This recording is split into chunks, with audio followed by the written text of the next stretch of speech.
And having that real laser focus on that, this is the most important thing for me to do today, allows me to make sure that I make time for that. And then at the end of the day, I did that thing. I can feel good about my day, no matter how many other little things I checked off my to-do list. This is Task, Time, Energy, the Purpose-Filled Productivity Podcast. I'm your host, Scott Miller. Welcome to the show.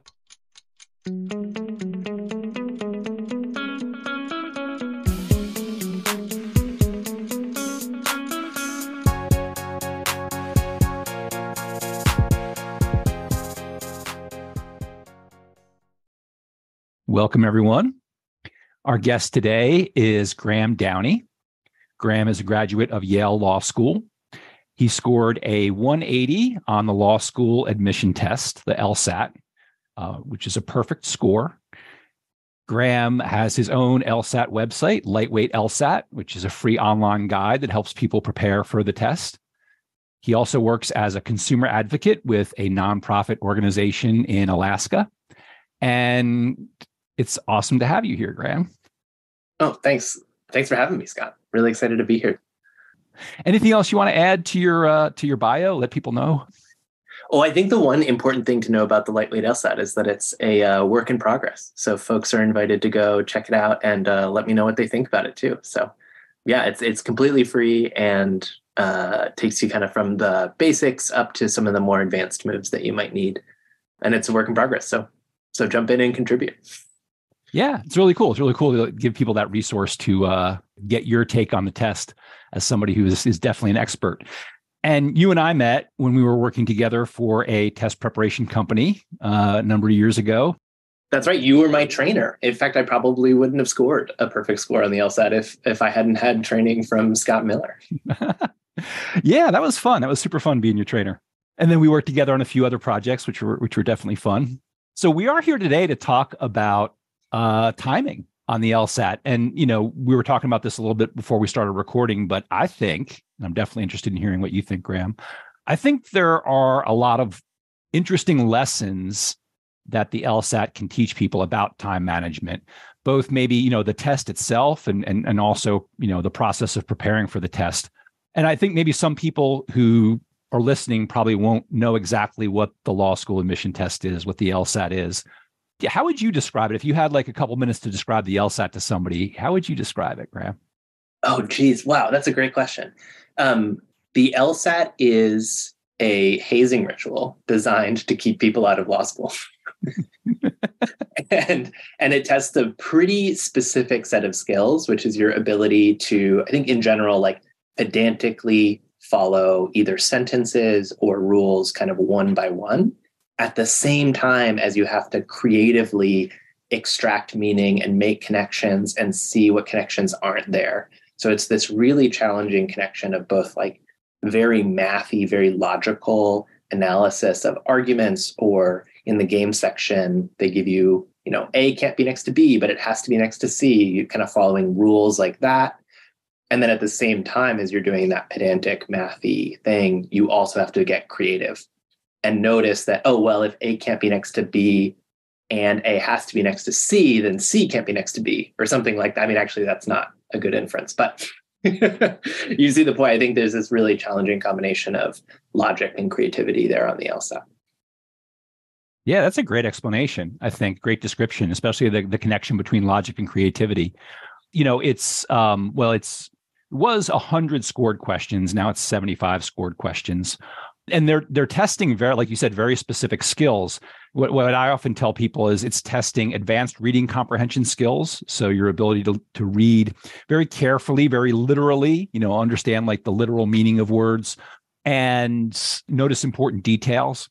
And then it's testing analytical reasoning skills, critical thinking skills, your ability to think logically and understand connections between ideas.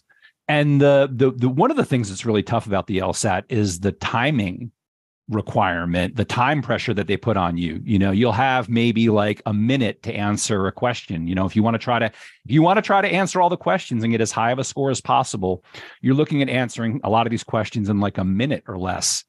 And they're really complicated questions to answer in that short period of time. A lot of people just struggle with that aspect of it. I mean, Graham, you tell me, how many times have you heard somebody say, oh, I can answer all the questions. I just always run out of time. There's no way I can answer all these questions in that amount of time. I would say like maybe 80-90% of students feel that way. Yeah. Yeah. It seems like that, at least at first. If you stick with it and you're willing to learn, about the test and how it works, then people get to that point. And I'm curious, I'd say you're probably somebody who's qualified to talk about this, seeing as you graduated from Yale Law School, which is often ranked as the top law school in the country. You have a perfect score on the LSAT. How relevant do you think the LSAT is to, like, how well does it test skills that people actually need for law school? That's a great question. Yeah, I was perhaps being a little unfair when I called it a hazing ritual. I think the real hazing ritual is actually the bar after law school. But anyway, that's a discussion for another time. Yeah, I think the LSAT is actually surprisingly relevant. I think legal thinking requires a really careful application of facts to law, right? And legal thinking is mostly thinking by analogy, right? You have a series of facts. Are those facts close to the facts of a case that you're reading? The judge has ruled about, an accident that happened on a railroad. Is that analogous to this accident that happened on a car road? And you have to be able to really precisely follow the rules and complicated reasoning of a case and apply that to the novel facts in front of you. So in that sense, I think a lot of those logical reasoning and reading comprehension skills and logic game skills are really relevant to law school. That methodical, careful, not jumping to any conclusions type thinking. Yeah. And it seems like, maybe like, again, this better than me, but when you're reading statutes or you're reading contracts, the ability to read very literally and say, not what do I think this means, but what does it actually say on the page? That's right. Yeah. I think folks think that lawyers are advocates and they confuse advocacy with hopeful thinking. I want it to be this way. I think the law should be this way. And that's actually something that is a fun thing to get to think about in law school. And as an advocate now, it's nice to think that way. But to be a good lawyer and actually to be a really good advocate, you have to read what's on the page. You have to see what's actually there, not what you hope or wish was there for your client. Because otherwise you're going to do your client a disservice if you go into the court and say, well, it should be the case that my client shouldn't go to jail. The judge is going to be like, well, what does the law say? So if you want to protect your clients, then you have to read what's in front of you. Yeah. The other thing I guess I should say is that one of the challenges of the LSAT is that it includes a lot of intentionally bad writing. Mm-hmm. And lawyers, again, I'm being really harsh on the legal profession right now, but lawyers and judges are not always the best writers. Although actually, to be fair, law school is a place where you can learn to become a much better writer. Again, that clarity of thought, that methodical thinking. But on the other hand, a lot of bad writing. And so being able to navigate complex sentences full of pronouns and unclear objects and verbs or lacking verbs, like that's a really important thing that you learn when you're studying for the LSAT that is relevant for all of life, but particularly reading legal writing. So we were talking earlier about lessons in time management, and I told you I have my own ideas about this, but I'm curious to, just even off the top of your head, what do you think are some lessons that people can learn from the LSAT about managing time? And I'll just keep that very general. What are some lessons that people can learn that would apply to everyday life or our work? Yeah, I mean, the LSAT is such a crucible in the sense, like timing is what the test is testing, your ability to think really quickly. I think three things jump out to me that I've learned or that I use from the LSAT in everyday life or in terms of thinking about everyday life. One is about sticking to my intentions.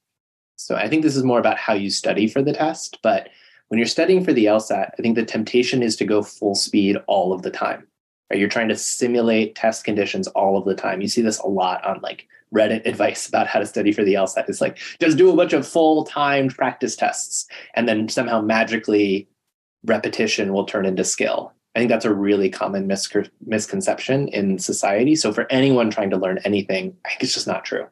Yes, you need a certain amount of repetition to be able to spot the patterns, which will ultimately help you get faster, but you have to vary your approach based on what your intention is. If your intention is to figure out what are actually these underlying patterns underneath the LSAT, that I can spot more quickly in the future. If your goal is to find those patterns and discover those patterns, more of that exploratory mode, you have to go slower.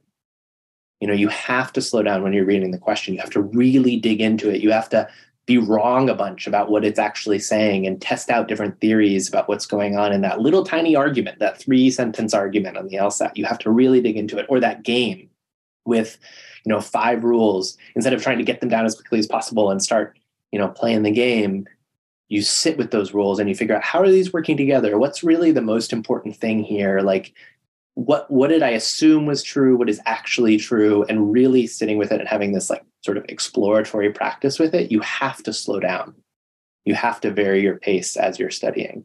I think that's a really just lovely lesson for life in general, is that, remember why you're here. Are you here to get through this thing as fast as you possibly can? Or are you here to like learn and absorb and appreciate what's going on and really dig into this moment? And I think assuming that we have to do everything as fast as we possibly can, I think is something that a lot of us feel in everyday life. Yeah, one lesson from the LSAT for me. I don't know if you have reactions to that, Scott. Oh, yeah, absolutely. Everything you're saying applies to both studying for the LSAT and during the test itself while you're actually taking the test. Because there are times when you're going to want to sit down and do actual practice under the actual timed test conditions that you're going to see on test day. But there are also times where, I tell my students, you got to, put on some soft music and put your feet up and pour yourself a cup of tea and really dig in, like you said, slow down and really analyze these questions and, think about your understanding of the question and what are you understanding and what is still confusing for you? And how do you, if you chose a wrong answer, well, why did you choose that answer? Why did that look right to you? And why is the correct answer correct? And why didn't it look correct? So, yeah. And then on the test itself, it's not about going as fast as you can the whole time. It's about knowing when you can go fast. And, if you're answering a question and it's a type of question that you tend to be really good at, you always get these right.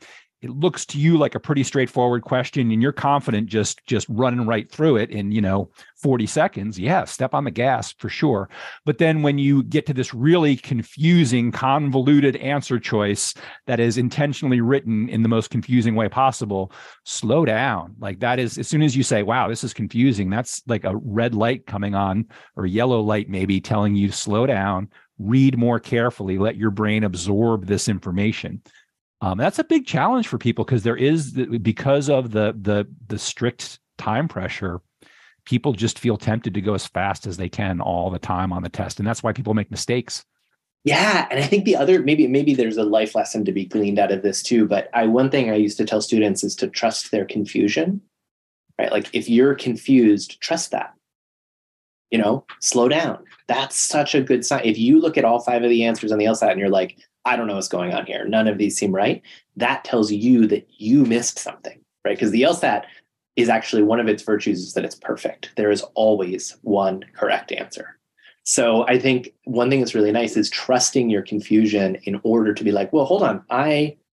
It takes almost a humility to trust your confusion, right? To be like, okay, I need to slow down here. I don't care if this is question number 1, it's supposed to be the easiest question on the test, or question number 17, the hardest question on the test, or whatever. I'm going to slow down because I'm confused here, and really trusting yourself in that way, which is hard, really hard to balance with that confidence when you're feeling good. Because I think one thing students learn on the LSAT is they do those really hard questions and they get totally bamboozled. And then they take that bamboozlement and they apply it to everything. They assume, it's almost like, it's almost like a trauma. You're like looking around every corner you think every question's going to be confusing and difficult because you're not sensitive to your own internal perception of difficulty. You won't, if you don't trust yourself to slow down when it's hard, then you won't trust yourself to speed up when it's easy. So I think there's that. Trusting yourself has 2 sides to the coin there. Yeah, that's a great, I love, trusting your confusion and using that as information, because often when we feel confused, especially when you're in the middle of an important test, your brain automatically interprets that as a bad thing. Like, oh, this is bad. I should not be confused. Instead of saying, well, okay, I'm confused. Now that's useful information because, why am I confused? Oh, that means slow down a little bit. Maybe I just need to read more carefully. And again, in life too, great life lessons, like some of these feelings, confusion, sadness, whatever it is, we interpret them as bad and like, oh, I shouldn't be experiencing this. And just instead of just saying either A, this is normal, like this is just something that happens, or even this is information. This is something I can learn from. Yeah, I heard someone say the other day that you should use bad days as good information. I think that's exactly right. Yeah. Yeah. Turning judgment into information is how we grow. Yeah. Yeah. And you said something, also in terms of life lessons, kind of paying attention in life to when we're going fast and when we're going slow and why. Like, is this just some activity that I just want to race through and get and be done with? Or is this something that I want to slow down and enjoy, and is that more valuable than just getting it done? That can be hard for people who are, have a lot going on in life and have a lot of responsibilities, but it's a good lesson. Yeah. Yeah. This is something I notice a lot in the advocacy world and sort of the nonprofit advocacy world is there's so many constant emergencies going on in the world.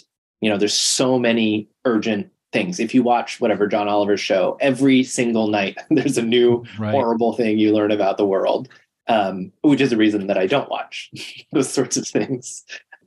And I find that there's so much pressure to do everything all the time. And the most effective advocates that I know and what I've been trying to do for myself are people who pick one thing to do, maybe two things to do, and they focus laser on that one thing rather than trying to do everything all at once. I can see that. And especially, in some of my past experiences working in the nonprofit world, I mean, again, it applies to so many areas of life, making that decision of, do I want to slow down and take my time and focus on this one thing and do it as well as possible? Or do I just need to knock this out quickly so I can get to as many things as possible? And I mean, there's no, I'm a big fan of slowing down and taking my time and doing things and, savoring the experience. But again, sometimes when coaching people, I'll tell them, so maybe the best thing to do, or at least something to try, is set time limits, set really strict time limits for yourself. If you like to write or, any kind of creative work, you can really get into a bit of a rabbit hole where you spend all day doing something that maybe could only take an hour. And sometimes you just have to say, I'm going to set a limit and I'm only going to spend an hour doing this. And that's those kind of boundaries, I think, can really ultimately end up being satisfying if it's a choice, right? I couldn't agree more. Yeah, I think that's exactly right. And I think that's a nice segue to one of the other lessons I think I've learned from the LSAT in terms of timing, kind of the converse of the trusting yourself, knowing when to slow down is the how to speed up. The connection here is that know what your intention is going into the activity, right? Are you trying to have an exploratory, slow, appreciate the moment, or are you trying to really practice speed, really get through this as quickly as possible and have that intention somewhere recorded, written down, either turn the timer off or have it be like a count up timer so you can get information about timing, or have that countdown timer. Really, I'm focused on racing here. I'm not going to get distracted by that one really hard question because I'm trying to go really hard here. Yeah. So anyway, just being clear about that intention and sticking to that intention so you can be really kind to yourself and like, well, yeah, I was supposed to spend all morning writing my essay, or no, I was only supposed to spend half an hour writing today. That was my goal and I achieved that. So now I can put this away and feel really good about what I did and I can move on. Yeah. Or I got a little rambly there, but I think, anyway, I'll get to the point, which is I think one thing that is required for success on the LSAT is to do some resistance training when it comes to time. So I think for me, what this looks like is making things harder than they'll actually be on test day and being really ambitious, like beyond ambitious. I'm going beyond my limits, going beyond my capacity and intentionally trying to stretch and grow beyond where I'm comfortable by picking a really ridiculous goal and really trying to stretch and reach towards that goal, even though I'm pretty confident I'm going to fail. So I think in the LSAT example, or in the LSAT context, this might look like, logic games, you have 4 of them to do in 35 minutes. So you have an average of 8.5 minutes per game. But the games are, as you mentioned, such different difficulty that you need to spend really different times on each game. So aiming for that 8:30 on every game means you're going to get hosed on the really difficult one because you're not going to get it done in 8:30. I want to add a quick note here for the benefit of anyone who isn't totally familiar with the LSAT. You may be wondering what these games are that we're talking about. So these logic games are basically like logic puzzles, and you find these in one of the sections on the LSAT. So they'll basically give you some type of scenario, they'll describe some type of situation, and then give you a set of rules that apply to that situation. And then they'll ask somewhere from like 5 to 7 questions based on those rules. And some of the questions are testing your ability to apply the rules directly. But a lot of the questions are testing your understanding of the implications of the rules, what inferences you can draw from the rules. And these logic games and these questions can be kind of challenging for a lot of people, especially when they first start practicing for the test, because these are very different from anything a lot of people have experienced in the past. And you'll have 4 of these games to complete in 35 minutes. So on average, you have about 8 minutes and 30 seconds or 8 minutes and 45 seconds to complete one of these games. All right, let's get back to what Graham was saying. So what I like to tell students to do is try to finish a game in 4 minutes, right? Half of the time that you're kind of expecting to finish it in. And everyone's like, nope, can't do it, impossible. And no human can finish a logic game in 4 minutes. Maybe ChatGPT could, but I can't. I'm not going to finish a logic game in 4 minutes. And then I'm like, well, try. You know you're going to fail. You can let go of a lot of judgment about being perfect. You can let go of a lot of judgment about, and you can baseline yourself, right? You can be like, well, I was aiming for 8 minutes now. If I aim for 4 minutes, maybe 6 minutes will feel slow, but now you've gained 2.5 minutes over where you were before. Right. So you can kind of have that really aggressive, I call it like sprinting practice, where you're going for that really aggressive goal in order to change your sense of what's normal, to really grow beyond where you're comfortable and just sort of like move past maybe a plateau or a limit that you'd set for yourself that you'd gotten really used to. I wonder what those 8-minute logic games look like in the rest of our life. I think that's Yeah, well, there's a really good lesson in there, I think, about clinging to perfection. Because this is what I notice sometimes when I'm talking to students about how they're preparing for the test is people are afraid to make mistakes. When you're taking a practice test, people are very focused on the score and how I really want to get a good score on this practice test, rather than saying, hey, this is an experiment. This is practice. And I might make mistakes and I might totally mess this up, but I'm going to learn something by doing that. If I sit down and, normal average time to finish a logic game is like you said, 8.5 minutes. And if I try to do it in 4 minutes, I might totally muck that up completely, but it's worth trying. And then maybe I'll try it 3 more times. So I think it's an example of where, and again, so many examples of this in everyday life, but that clinging to the idea that we have to be perfect all the time just limits our opportunities, and it depends on where someone's at. If you're just starting out studying for the test, you just first heard of the LSAT 2 weeks ago, and now you're just sitting down to study, maybe you don't want to push yourself so hard. Maybe you want to, be kind to yourself, and it's a lot of information, a lot of new information. But then, once you're into it, you want to start challenging yourself in that way. I often, I make comparisons to sports, like, in windsurfing. It's one of my passions in life is windsurfing. And you don't really know how fast you can go until you wipe out. If you're always holding back and, afraid to go smack into the water face first, you're never going to know how fast you can go. And I tell students that, especially when you're aiming for a top score, if you're pushing into the 170s, you have to find out how fast you can go, even if it means messing up and making mistakes. Yeah, I think that's exactly right. My inspiration also comes from sports here in terms of weightlifting. If you go to the gym and you bench press, whatever, the same weight every single time you go to the gym, you're not going to get any stronger, right? Like your body adapts to difficulty. That's how weight training works, is you try to lift a heavier weight every time you go, or, as you get more advanced, you actually can't grow as much each time. So you have to reduce the amount. Sometimes you'll go back and blah, blah, blah. Anyway, but the point is our body grows by adapting to stress, right? We increase the stress, our body, our brains adapt to that stress.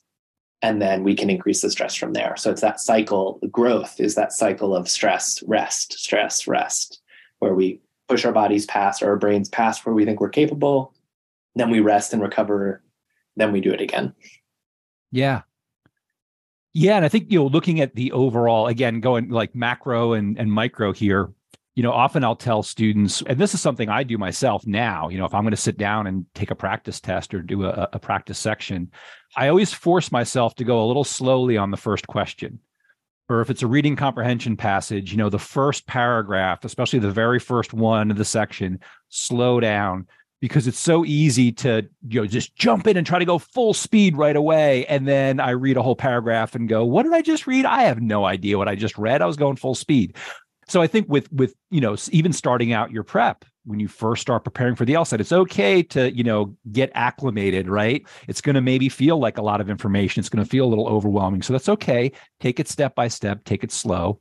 But then, once you get used to things and you're really starting to, try to increase your score, be willing to challenge yourself, be willing to push yourself. It's not always about doing it perfectly. It's about trying things that you may not want to do on test day, but they're good drills, they're good exercises, or they're just finding out how fast you can go if you need to go. How sloppy can you be? These are all good things to know.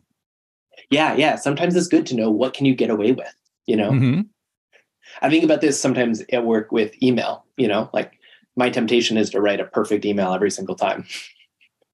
And, there is a certain amount of professionalism in like dotting my T's and crossing my I's and having proper punctuation in an email. But there's also a lot of virtue in just replying to that email right away. There's actually sometimes more kindness to my colleague if I'm replying faster rather than replying perfectly. So, kind of learning what you can get away with when it does and doesn't matter is an important skill in life. Yeah. Well, like you were talking about, challenging yourself to finish that logic game in 4 minutes. Well, what happens if you have a whole game to complete and you only have 4 minutes left? It's a very different to be in that situation and feel really panicked about it, as opposed to saying, okay, well, not ideal, but I've practiced this. I've done this a bunch of times. I'm going to do the best I can. And that is something that I saw so often in ambitious LSAT students, is that they planned for perfection, right? They wanted to be perfect. They had such high expectations for themselves that they were like, well, here's how it's going to happen on test day. And they wanted that thought to become reality, right? They almost wanted, maybe whether or not they believed in manifestation, they were acting as if they believed in manifestation, right?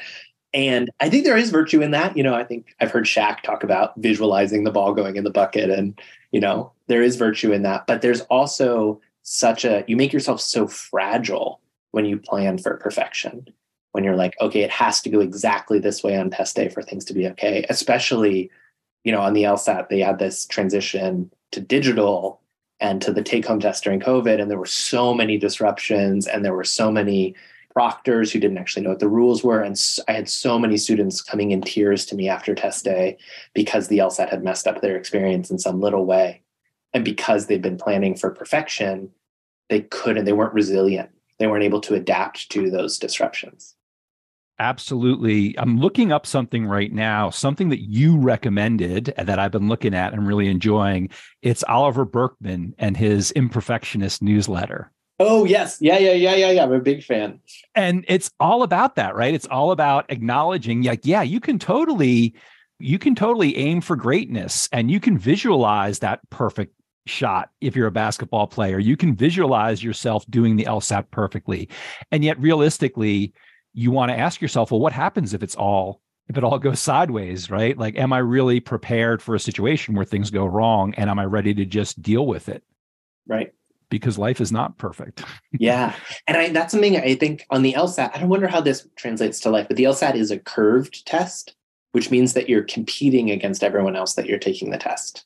And so I think students are afraid, for example, of like their weak section being a really difficult section, right? I hear students be like, well, I really hope it's an easy reading section, or I hope it's an easy game section. And I tell them, no, hope for the opposite. You are, thanks to my amazing teaching, you are better than the average person at encountering difficulty. And you want the section actually to be more difficult, because that's going to give you an opportunity to do what you need to do to step past those people who are planning on perfection, who don't actually have robust systems for dealing with difficult games, who don't have the ability to, like, I think, Scott, this is something you were always teaching, is like, skip the difficult question, right? if there's like 17 difficult questions in the logical reasoning section and you don't have the capacity to skip some of those, you're going to have a really low score. So I think that desiring and seeking out challenge and difficulty so that you can prove yourself is something that really distinguishes those tippy-toppy test scorers versus the folks who, are doing really well. They might be in the 80th or 90th percentile, which is really good. You're beating 8 out of 10 of your competitors, but can't quite get over the hump to that like 1% or 0.1% sort of tier. You mentioned something too that I think is a really important lesson from the LSAT, which is when I talk to people about time management, one of the hardest things for a lot of us to accept, and I've been in this situation myself, is there's never going to be time to do everything on your to-do list. Unless you have a really simple, unless you've gotten your life to a very simple place, there's never going to be time to do every chore that you want to do. There's never going to be time to do every task, every project. And so we have to make choices and prioritize. Some of the best, time management tools that I know of are the ones that maybe force us to stop and think, okay, what's really important? And what do I really want to spend my time doing today? Understanding and acknowledging that there's not time to do everything.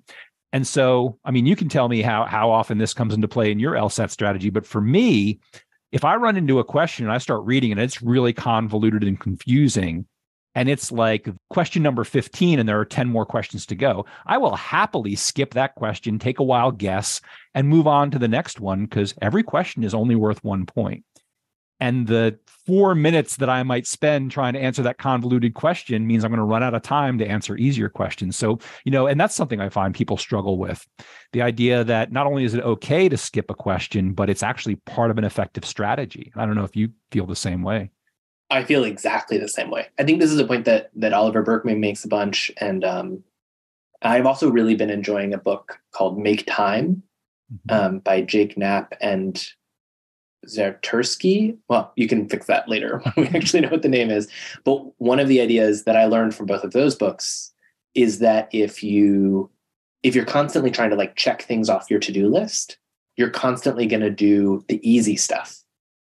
You're constantly going to do the low-hanging fruit, the thing that feels comfortable, the thing that is really easy for you to do. You're not going to do the hard stuff, which is probably the important stuff, right? Like the thing that you have a lot of emotions and investment tied up in, that's probably going to feel harder to do if it's really important to you. So there's almost this inverse relationship between the ease of doing something and the importance that it probably actually has, because unlike the LSAT, in real life, not every task is worth 1 point. And there are lots of different strategies you can do, but one that really has stood out for me recently has been picking like a daily highlight. That's an idea from Make Time. And that's the most important. That's the thing that for me, if I do that thing today, then I had a good day. And having that real laser focus on that, this is the most important thing for me to do today, allows me to make sure that I make time for that. And then at the end of the day, I did that thing. I can feel good about my day, no matter how many other little things I checked off my to-do list. So that's one thing that's really been working for me recently. And the other thing I think is related to your point about being willing to skip questions is every week in my to-do list system, I have a task that's decide not to do some things. Like I need to go through, just because I wrote something down as like, oh, maybe it would be, when I'm making a to-do item in my day, I'm like, going around and I'm like, oh, wouldn't it be nice if I, fix the doorbell? So actually, blah, blah, blah. And then, a week later, do I still want to fix the doorbell? I don't know. It's there sitting in my to-do list, not getting done. And maybe there's a reason it's not getting done. Maybe it's not actually important to me. Maybe it's not how I want to spend my time. So deciding to remove things from my to-do list has also been really freeing. You actually have that listed as a to-do item on your to-do list, is decide to not do certain things? Yeah, it's like a weekly recurring it's like my sort of weekly kind of like maintenance task where I like then make sure my inbox has been turned into actual projects and decide not to do some things. It's right there on the list. That is fantastic. I love that. I love that technique. I'm going to share that with a bunch of people, if you don't mind. Oh, I guess we're sharing it with a bunch of people in this podcast. Yeah. It's interesting what you were saying about choosing, like, if I get this one thing done today, I'll feel really good about that. Because often when somebody's, if I'll do a tutoring session with someone and we discover something like really important, that they want to do differently. Like, wow, this is going to make, if you just do this one thing or maybe do these two things differently, that's going to make a big difference for you. And I'll often tell people, the next time you sit down to take a practice test or do a single section, if all you do is tell yourself, I'm going to do those two things no matter what, and just focus on that, like let everything else just kind of happen the way you do it, the way you normally do it, but set those two goals. And that can be really valuable, because if you're always focusing on those one or two things, and these are one or two specific improvements I want to make, if you constantly are making those improvements, then the score kind of just goes tagging along with you, right? Yeah, I think that's exactly right. And just in your own personal life, I mean, maybe we've covered it already with some of the things we've talked about, but are there some other ideas or techniques or tricks or whatever you want to call them that have really helped you, at the end of the day, be happy with the way you spent your time and what you got done? Yeah. The highlight has been a real game changer in the last couple months. That's been really useful for helping me do things that I didn't think I could do, things that I've been procrastinating a lot on, making it my highlight for the day. And what's nice about the highlight also is that it changes every day. So some days it's go to the gym. Some days it's, cook dinner with my partner. Today it's prepare for testimony at the legislature. It can be a work thing. It can be a personal growth thing. It can be something fun. That's been really nice. The other thing in my personal life that's been really useful for time management has been having a really trusted to-do list system. I'm a huge fan of the sort of getting things done methodology, David Allen's system. And I've been using some software called OmniFocus, which I really love for my to-do list. And there's a couple of things that I love about OmniFocus, but one of the things that I like most about it is that ability to defer tasks to a specific date in the future so that I can't see them until it's time to do them, right? Until I have the capacity, either the place or the time. That ability to hide tasks that I can't do is so nice for me, because what I find when I have that sort of endlessly growing to-do list is that those tasks start to gain a history. Like I start to practice procrastinating them. They start to get a weight and an inertia and a judgment and a guilt attached to them. And so having a way to hide the things that I can't do, in addition to what we talked about deciding not to do those things. And OmniFocus has kind of a built-in weekly review to look at your to-do list, which I also really like. So you can be like, actually, time is limited. Life is finite. I don't want to do that anymore. That's not my priority anymore, has been really freeing. So those things have been really working for me recently. Yeah, that's the one thing I always tell people is at a minimum, if you like, the minimum time management system that you might want to use is to have a to-do list and a today list. Right? Like, here's the to-do list. Here's the big list of all the things I'd like to get done, but here's my today list. This is what I'm focusing on today. Yeah. And keeping that list pretty short, I think, is also really important. That today list for me needs to be maybe that one highlight, maybe two or three other things. Yeah, definitely. Again, acknowledging there's not going to be time today to do everything we might want to do today. So keeping it short. And just to make sure I'm clear, the highlight is when you're talking about that one thing that would be really meaningful. Like today will be a great day if I get this done, and making that a priority. Yeah, at the end of the day, you'll be able to say that was my highlight. And making a decision about that, kind of in the morning for me is really valuable. Okay. Yeah. And then I think as you were talking there, also thinking about my to-do lists as either could do lists or time to just do them lists has been really useful. So my could do lists are like, well, maybe one day I want to take a woodworking class, and I have this big kind of like could list of all the things that maybe in the future I might want to do. And then my to-do list or my today list, as you were kind of saying, one thing I try to think about that is I'm just doing it top to bottom. Mm-hmm. What I find really slows me down is when I mix up making decisions about what to do next versus actually doing.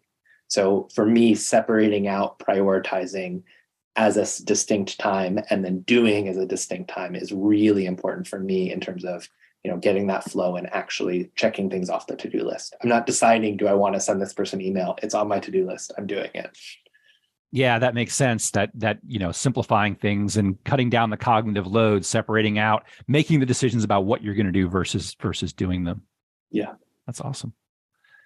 So at the end of these episodes, I always like to ask people a question, and that is, what is your dream right now? Oh, what is my dream right now? Oh,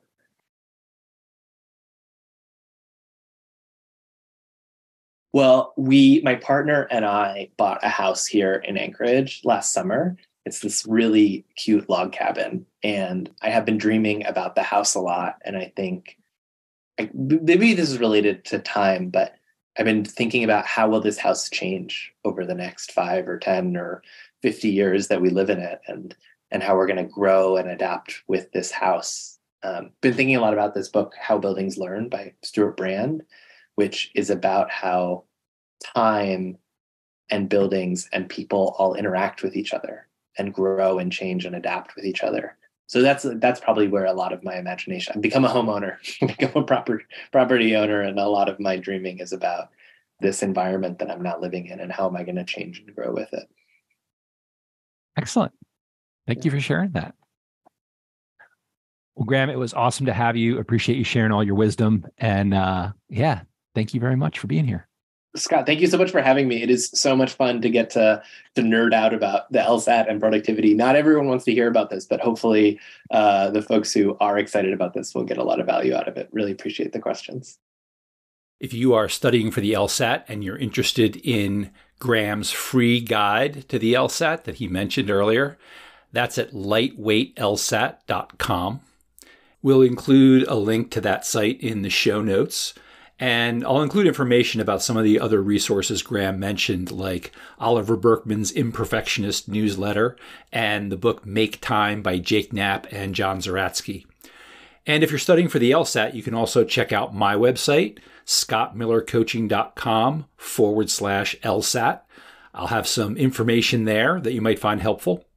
And if you're not studying for the LSAT, but you found some of these big picture lessons, some of these life lessons that we talked about interesting, check out the rest of my website at scottmillercoaching.com. If you're trying to manage your time in a way that's more satisfying, or maybe you're not studying for the LSAT, but you want to challenge yourself in some other ways, maybe get out of your comfort zone a little bit, I love helping people do that, and I'd love to talk to you about that. As always, if you enjoyed this podcast episode, make sure you subscribe or like or follow or whatever that button says on your podcast player. And come back and join us again. Thanks for listening.